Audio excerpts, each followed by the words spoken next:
और अचानक एक ट्रक आया और उसे कुचल कर चला गया।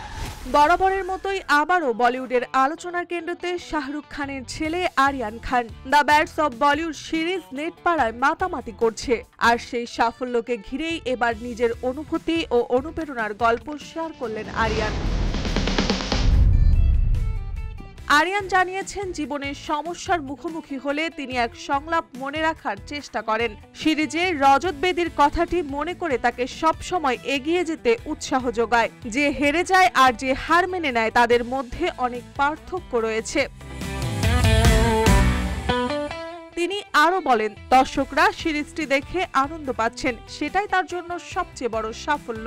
ভালো গল্প মানুষকে আনন্দ দেয়, আর দর্শকদের হাসি ও উৎসাহই তাকে নতুন গল্প বানাতে অনুপ্রাণিত করে। আরিয়ান আরো জানিয়েছেন, সারা বিশ্ব থেকে যে ভালোবাসা এসেছে তা অসাধারণ।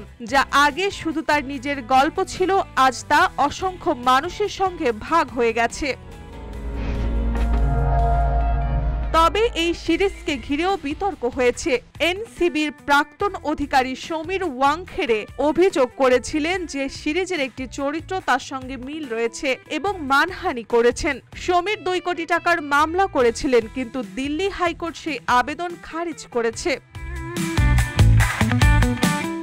সিরিজের আলোচনায় থাকা আরিয়ান খান প্রমাণ করেছেন, বিনোদন শুধু মজা নয়, এতে দর্শকরা সংলাপের প্রেরণা, চরিত্র শক্তি আর জীবনের শিক্ষা খুঁজে পায়। আরিয়ান নিজের চরিত্র ও কাজের মাধ্যমে দর্শকদের সঙ্গে এই আনন্দ ভাগ করে নিতে চায়।